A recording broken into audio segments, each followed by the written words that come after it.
Thank you for tuning in to The Big Promise. My name is Zach Robbins, and I am here with Patty Davidson. and we are thrilled you are joining us today for this fantastic 30 minutes of radio and on The Big Promise. We take a look at how the people we trust to act in our best interest, whether they are elected, appointed, or otherwise, make decisions that benefit not a few of the people, not a handful of the people, but all of the people. And we want to know if those who promise to take care of everyday people are keeping that promise. In every episode, Patty and I will come on the air and give you 30 minutes of the best that we can give you. And today, we will look at the people who we trust to act in our best interest. And we want to know if they are keeping their promise to keep us and help us navigate and live through COVID. So, Patty, have you had friends or family affected by COVID-19? Well, Zach, I've had both. I've had friends and family, and I have a really, really close family that has been affected by COVID, and it has not been a good situation. You know, how is it, we're going to talk about how has it really disrupted all of our lives, because I believe that maybe people don't really think about things before they act. You know, they say, oh, okay, you know what, we're going to shut everything down. We're going to do all these things without thinking about consequence. What's the consequence in my life? My children have to move out of here because they can't find jobs anymore.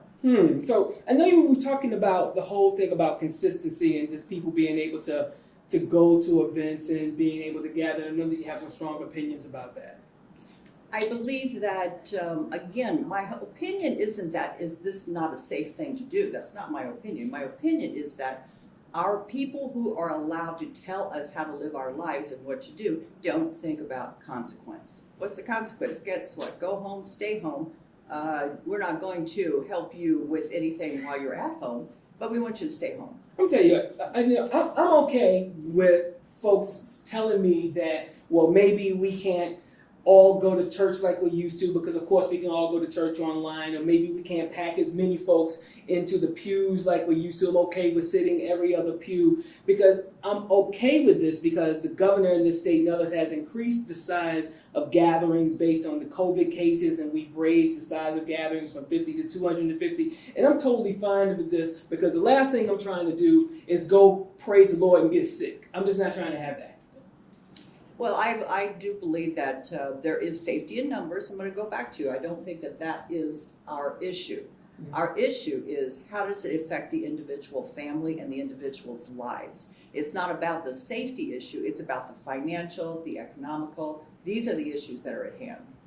I understand that. I completely understand that. And, you know, the last thing you want to do is be in a situation where you're completely changing your way of life and having these other people who aren't in your house, they're not in your family, they have so much influence over you, telling you what you must do with your life. You know, like right now, you know, it's October. You know, pretty soon, you know, it's going to be trick-or-treat time. And I know that there are certain places where folks are telling me, the CDC is telling me not to take my kids door to door, you know, knocking on doors to go trick-or-treating. You know, I'm going to tell you right now, I'm okay with that. I'm totally okay with that. The last thing I want to do is have my daughter dress up like her favorite Disney princess, and next thing you know, she's knocking on some stranger's door, and number one, which always kind of freaks me out, and that person may transmit something because they're not careful, or they may not have been careful because they're not listening to our officials or the people who promise to do things to take care of us, and next thing you know, my daughter is a carrier of this awful disease that's impacted so many people. I think it's a wise decision that you're not going to take your kids out trick-or-treating, but how about the families who can't even afford to buy a costume for their children because they're living on $300 a week in unemployment, because all resources have been cut off now. There are no resources, and jobs are still shut down. Okay, so we're slowly opening our one economy, the casinos, because remember, after the last bubble that burst, everything fell apart and jobs fell apart, and what happened? Oh, government said, officials say, oh, we're going to go and we're going to expand our economy. We're just not going to be casinos. Guess what we are today? We're just casinos. So here we are again with no jobs, same situation, and people are having to move away to find work. I understand that. I understand that, but I have to give our officials credit, because it's not like folks are not trying to diversify the economy. How can you diversify the economy when you have number one, who saw this coming? It's not like people knew that this was going to happen, because we saw the signs of of economic planning happening before COVID hit. You saw things starting to pick up before COVID hit. You saw people doing things you saw the economy picking up before COVID hit, and then next thing you know, boom, the unthinkable happens. So I don't want to sit here and not give credit to folks who were forward thinking. All these construction projects stopped. All these things that were being put in place to grow our economy stopped. Who knew that this was going to happen? Nobody did. No, did they not know this was going to happen specifically? But it's been 12 years since the last time this happened that we had a big economic downfall. And over 12 years, we couldn't diversify at all. We weren't capable of doing that. Our leaders couldn't say, hey, you know what, we don't want that to happen again. Maybe we should go and entice some manufacturing to come in here. Maybe we should entice some other kind of businesses to come here. Where are they? They're up north. We didn't even do it down in the south. But I'm hearing you loud and clear. I can't say that we didn't do it down in the South. I just think that I don't know what happened with those conversations. I wasn't in the room. I wasn't the person actually doing those negotiations. But to sit back and say that folks did nothing, I just think that's too broad of a stroke. So we should just say they were just ineffective. Maybe they did something, but they were just ineffective. We need strong leaders. If our leaders are able to say, guess what, we're going to shut everything down, then they should also be there with some solutions. And the solution shouldn't be, hey, guess what, some population, there's no work here anymore. You're going to have to move somewhere else. Sorry you have to leave your families. Sorry you have to go someplace else to look for work. But that's the way we are. When the casino business or the tourist business gets hurt, we shut down.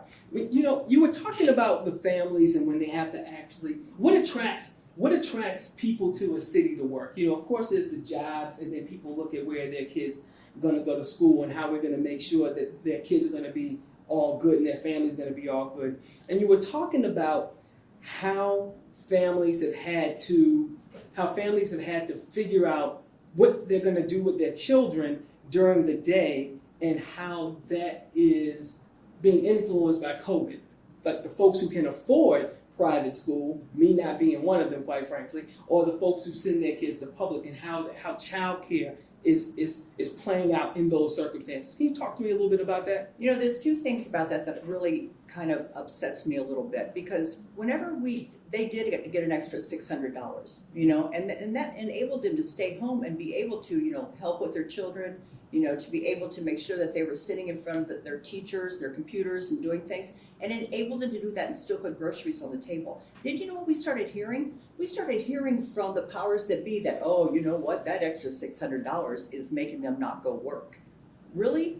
It's making them not go work? Okay, so now they take the extra $600 away from them, and these families are living on what? And we're still going, guess what? You still have to take care of your kids. What do you mean you can't work? Well, we're supposed to leave our 10-year-olds at home by themselves? Is that what we're supposed to do? No, we can't leave the kids at home by themselves. Can't leave the 10-year-olds at home by themselves. I mean, shoot.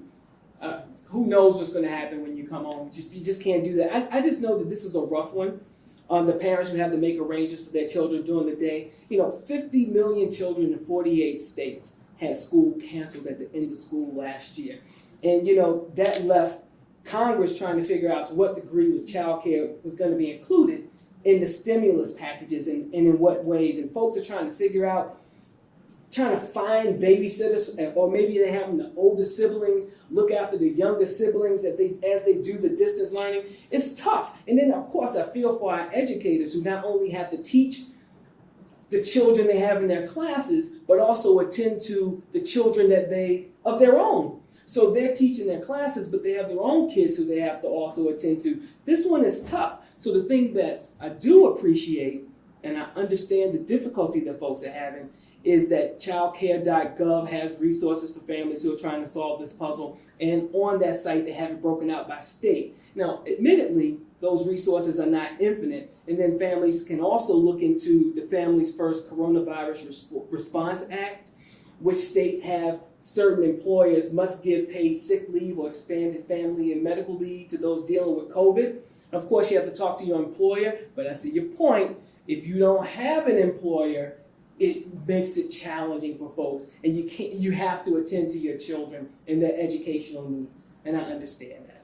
Yeah, and going back to dependence on your employer. We are so dependent on our employers. Let's go to health insurance. What do you think people are going to do now that they don't have jobs? Well, for a while it was okay because the casino industry, there was some kind of a situation that they were able to maintain their health insurance. But then came the big layoff, the huge layoff a few weeks ago. October 1, no more health insurance. What are these families going to do for health insurance now? I have no employer. We're totally dependent on employers for health insurance. It doesn't make any sense to me. Again, what is the promise? Our taxpayer money should be helping us with something through a pandemic. If there's a pandemic, there has to be help. It can't be, gee, there's a pandemic, so sorry. Oh, but guess what? No health insurance for you, because you don't have an employer. It's just a vicious cycle. And they didn't think it through. They don't think about the consequence whenever they start doing mandates. Mandates like what? Mandates like shelter at home, stay at home, don't go out. You have to keep your kids at home. We don't have school anymore. Mandates. They don't think of consequence. How are people supposed to work? Well, look at the other consequence, though. So what if the consequence? Okay, stay at home, or possibly risk these massive infections that will shut down the economy even more. I mean, I don't know that that's the consequence that folks are looking for. So I understand what you're saying. This whole notion of we want to make sure that we open things up, and we need to. Don't get me wrong, because we don't want folks laid off of work. Who wants that? Who wants a situation where folks can't fend for themselves? Nobody wants that. But the public health concern is a greater concern. It's a greater concern. Okay, that's public health. But if I don't have health insurance and I don't have money to put food on the table, how good is my health? If I am laid up in a hospital on a respirator that I hope I can get to, what's the point? I don't understand. I think again, there has to be a solution to this. I'm not saying that we should all go out and mingle again and get sick, but we have got to realize the consequence to families that they can't support themselves right now. You go back to just, it's a lack of understanding, because the people who are making decisions, a lot of them, they can afford private school. I don't know that. I can't say that's the case, because I know a lot of our folks who are the people who make the big promises to us. They're not rich. They're not people who are independently wealthy. Maybe outside of state government, maybe outside of local government, but the folks who we see in the grocery store, the people who we talk to in the frozen foods aisle, the people who we can go and talk to and see and touch, all these people are not wealthy. These are just everyday people who made a decision to do the right thing for the people in the neighborhoods. I disagree with you, because the people who are making the major decisions right now are not the people you're talking about. These are, and I don't want to point fingers again, because I understand this was unprecedented. I understand nobody saw this coming. But it's time now to think about the consequence of the individual person. We're having a mass exodus of people moving out of the state, out of Las Vegas, because there's no jobs. Go back to, there's no economy. This was ill planned. This happened 12 years ago. It's happening again. They didn't plan for it. So right now, you're telling me that the economy is not diverse enough. So we have what we have. We have a tourism industry. So right now, you're telling me that there's a mass exodus, people are leaving. So right now, what is the solution, that we just open things up right now completely with the public health concern that exists? That we subsidize. I'm sorry, we have to go back to giving them the extra unemployment money until the economy picks back up again. I can live with that. I completely understand that, because when you actually give people the resources so that they can stimulate an economy, everyone wins. You can now patronize small business. You can patronize big business. Everyone gets what they need to be successful. And then it goes back to, if they have enough money to stay home, one parent staying home with children, that's fine. Because again, they can put groceries on the table. Groceries. You know what? The grocery store. So, grocery prices.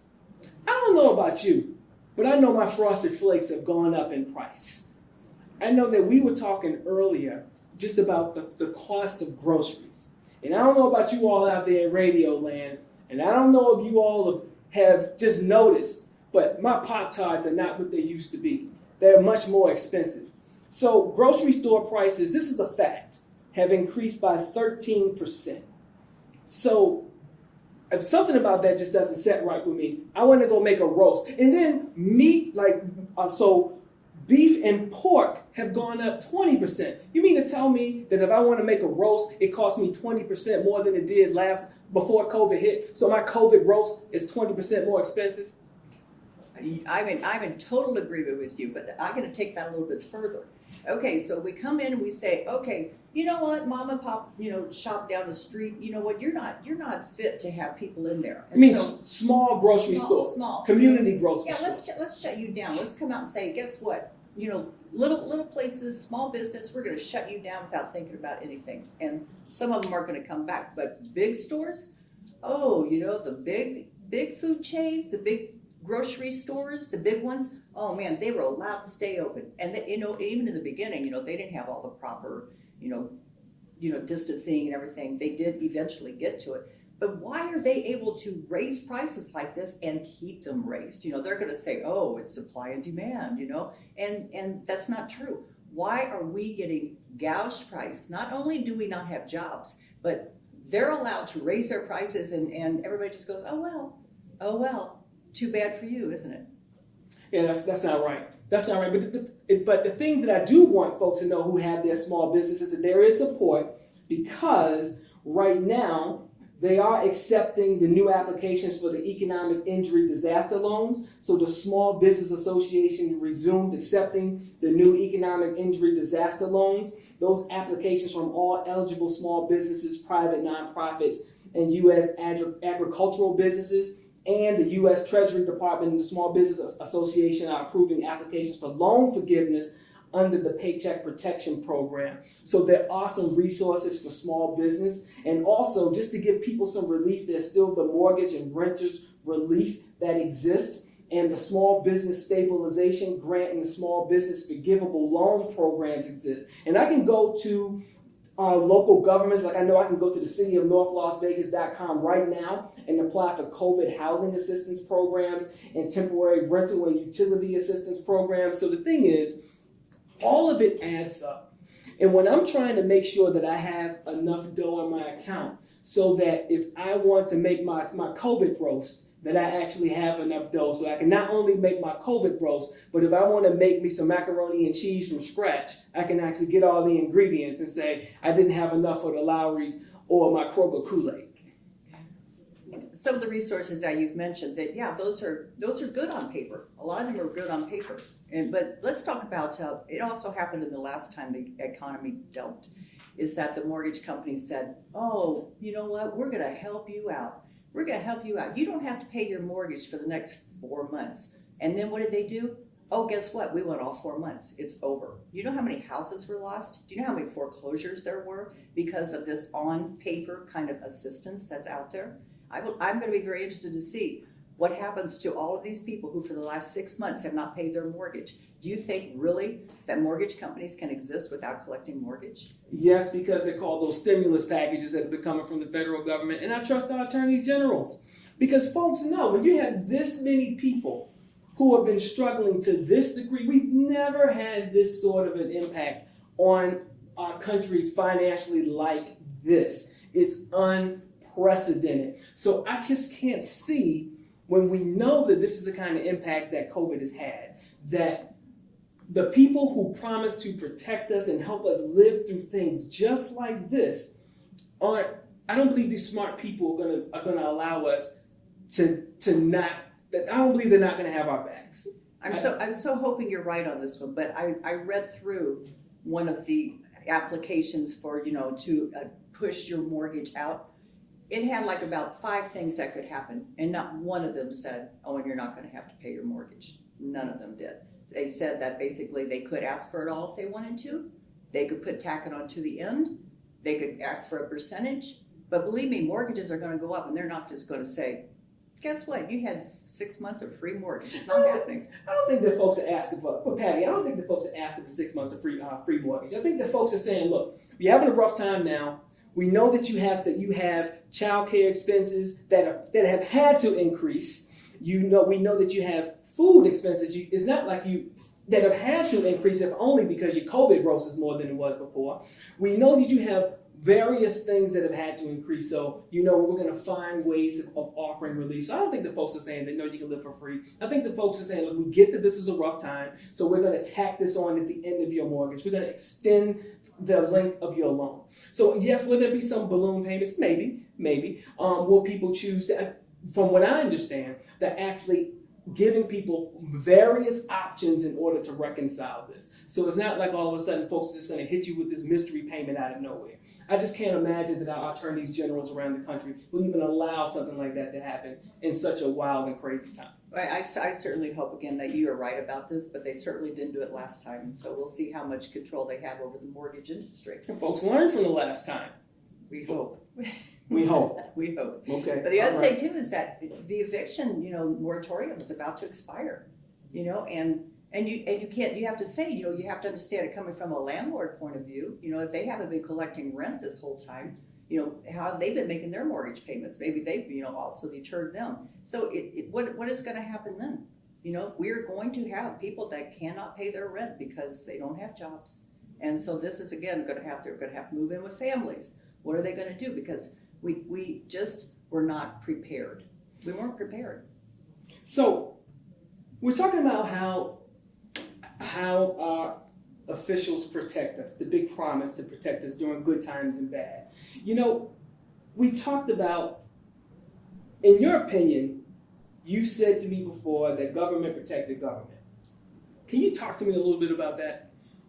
Well, think about this. Okay, so who pays government employees? We do, the taxpayers, correct? Taxpayers pay. So, government said, okay, everybody's shutting down. And for, to protect everybody, we have to shut down. We can't have anybody coming into DMV. We can't have anybody coming into any government agency. We just can't have it. So everybody has to go home. Yeah, because I'm not trying to have these people getting my friends and family and folks who work for these places, getting them sick. So they send them home. Okay, great, they send them home. But during that time, I'm calling, still, I'm not going to point fingers at agencies, but right. I'm calling, I'm trying to get, work done because I can work from home. And guess what I get? A recording that says, we're not taking phone calls at this time. Please try again later.